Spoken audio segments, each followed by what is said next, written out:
Hey there, bud. Today is day 16. Over halfway. That's pretty cool. Let's get started.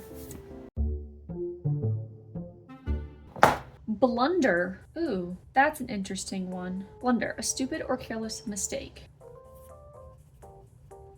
Blunder. A blunder could be someone tipping something over, something small. Right now, I'm kind of thinking maybe somebody, what could he be doing? He could be sweeping, maybe, and the back of the broom handle, like, cracks a vase, or his elbow could hit something off a table, maybe.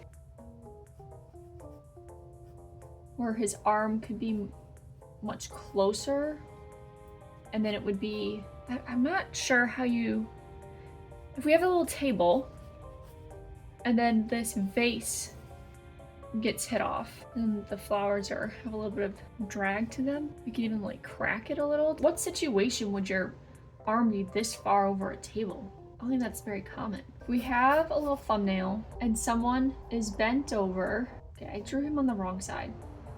It's fine. And you're sweeping up, I don't know, something. There's a little dustpan over here. Doesn't really matter what this is. There's more over this way. He's going like that, and then assuming his little toes would be something like that. Sweeping up, we could have him looking up, surprised. I'll give myself a little more space. You make this handle longer. It's hitting something. I keep thinking this should be a shelf against a wall, but I don't know why. Because it might just be easier to have it be a tabletop, and it's just hitting over maybe a thing of juice. Maybe it should be coming towards, and then we could have the liquid kind of go like this with the broom handle kind of right there. So this goes everywhere. Broom handle here. But if we have him leaned over, that is not how you sweep. It looks like he's trying to walk on a balance beam. You look up how you hold a broom when you sweep. Well, unless you're a child, it looks like a broom is shorter than you, which makes sense. Okay, I'm just gonna try to draw her real quick, so I can get a feel for where things are supposed to be. And then the arm comes down like this. And the broom passes through those hands. And she has thumb up here, and then her knuckles are back here. And this, her knuckles are also back here. Hand. I guess the hand would be much bigger if that's how close to the top of that is. And then the hand further down here. The elbow comes out a little bit. I could do them kind of like a that face. They realize it happens, but it happens too quickly to stop. So it's just kind of a face. So you'd probably see it and then make that facial expression. Coming off of some sort of surface. So there's a table there. And this juice just be flying. I think I like this, just maybe more at this angle. His face would definitely be smaller than this, actually. He's got his legs.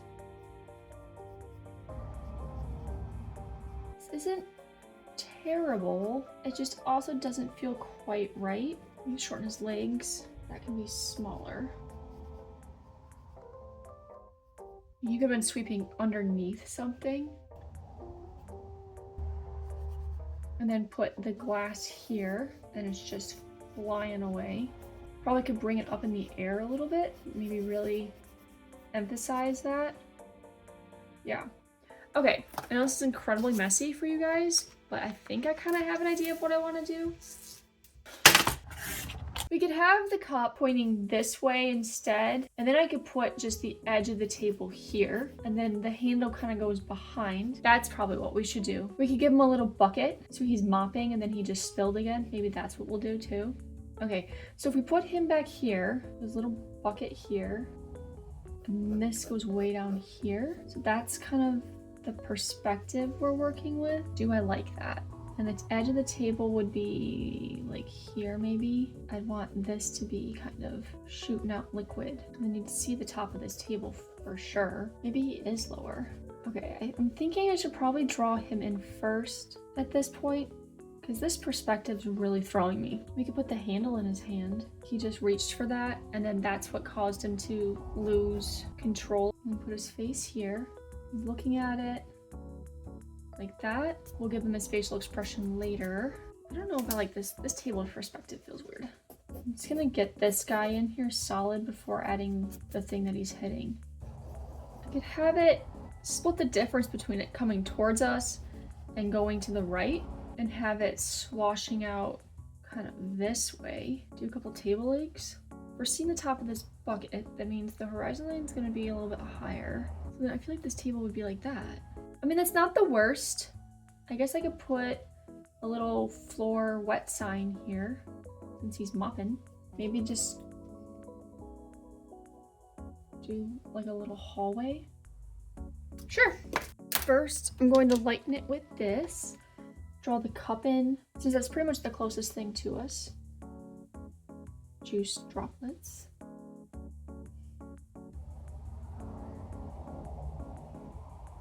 Table.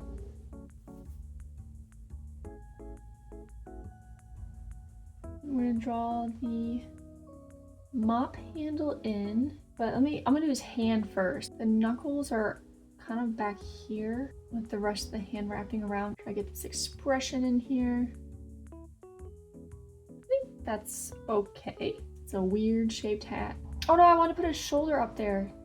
Shoot. Okay, well, that's where it is now. The hand will come all the way through here. Draw the mop in.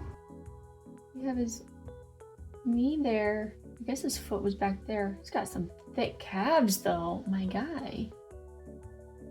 Then he's got the bucket handle in his hand. Give him a bucket. And then I guess we put this knee a little bit in front.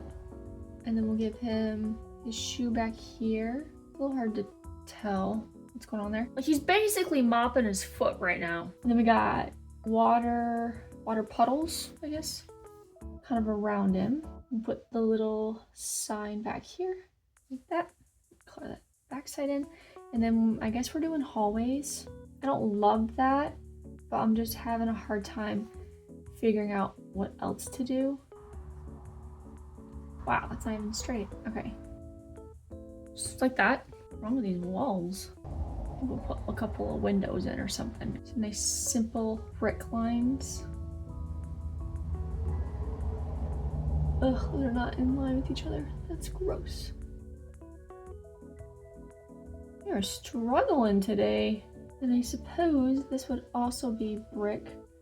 Okay, it might be me. This one in particular gets really stuck on the texture of the paper. Okay, there's a lot going on in this now.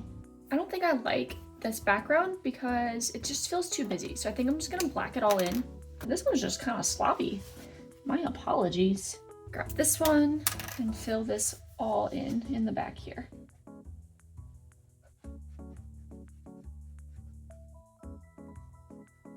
Well, I don't love that.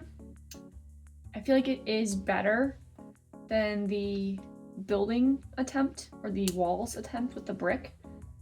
It's still not my favorite. Or maybe we could do like a little effects. Maybe just little like these lines. Maybe that would be good. While I think about that, I'm gonna outline it all in white now. Adding this white line, I'm hoping that it kind of emphasizes what the main thing of the picture is. Okay, we're gonna try this Posca pen. I know it's technically not ink, but this white gel pen just is not doing it for me. I can maybe get rid of these too. Kind of. Ugh. I'm just not sure what to do at this point. Maybe it would have been good to just leave a solid horizon line type thing in the back there and not have covered so much of this space. This is just becoming a test now. So if the black stopped there instead, would that have been better? I'm gonna try this over here. We'll see what happens. Oh, it's such a gross gray color. Ew. I don't like that. What has this turned into? You know, sometimes you just have those days where it's okay to just not draw. Sometimes it's just not translating from here to here, you know? And that's okay. But when you're doing a daily art challenge, it definitely presents challenges, doesn't it? Well, I feel as though the balance in this one is not there yet. I think we might just want to call this one because I don't think there's a way for me to make this something that I like. I think I should color in here too. Maybe that helped a little bit. Kind of feels like it did. I don't know. Oops. So we're just gonna call it. Thank you all for joining me today on day 16 of Blunder, and I will see you all tomorrow. Bye.